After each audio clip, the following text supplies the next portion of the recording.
The years leading up to the end of the millennia were ones filled with innovation, disparity, and fear. Events such as the Columbine and Y2K haunted those who experienced them, while at the same time new technologies such as the Nintendo 64 were bringing innovation and joy to those same people. Events like these have defined the end of the millennium and impact the way we live and think today.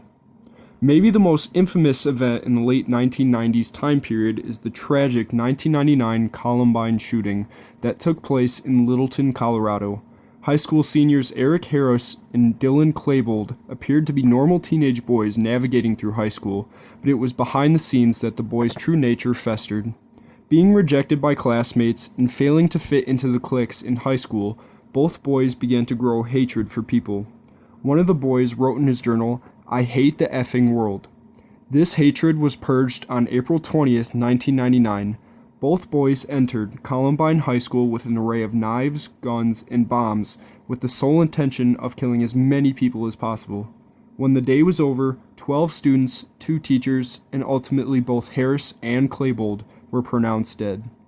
The event sent a shockwave through the nation and introduced stricter policies on what children bring to school and a phenomenon called the Columbine Effect. Parents now urge educators to enforce stricter control on students to avoid another Columbine tragedy. Debate has arisen to the effectiveness of the zero-tolerance rule and whether it effectively distinguishes potentially violent students from those who simply brought a household item such as nail clippers to school. Regardless of the debate over the effect of the Columbine, its initial execution was one filled with tragedy and loss, joining America's more somber history. Another major event in the end of the millennium was the famous Y2K scare that swept the globe. Software engineers warned the public of a vital flaw in how computers register dates, only being able to recognize up to 1999. People were worried that the flawed computer system would eventually cause major tech-based industries such as stocks and transportation to shut down on January 1st, 2000. The nation raced against the clock to reprogram the systems to be Y2K compliant. Globally, over $300 billion were dedicated to updating the computer systems, with over half of that being spent by the US alone. The Y2K scare was truly a national crisis and shone a lot on the far-reaching dependence that we as humans have on our machines. The Y2K scare forced technology firms to develop new softwares and somewhat kickstart a new wave of up-to-date and efficient computers. And lastly, a less bleak event of the end of the millennium is the release of the legendary Nintendo 64. Video games are a major cultural factor in today's world, with millions of players every day. But this may not have been so apparent if not for the revolutionary design of the Nintendo 64.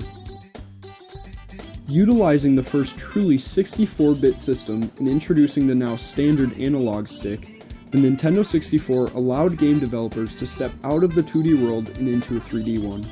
Games such as Super Mario 64 and Mario Kart 64 utilized 3D graphics and captured a growing generation of soon-to-be video game fanatics.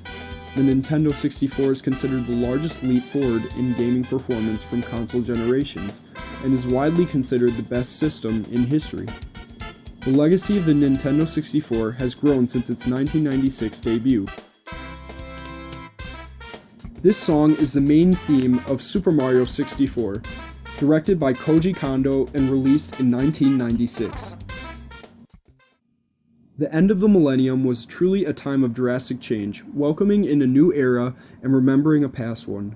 Events like the Columbine, Y2K, and the Nintendo 64 are but a glimpse into the truly unique half-decade of 1996 to 2000, and shows us how these events have come to impact our daily lives in 2014.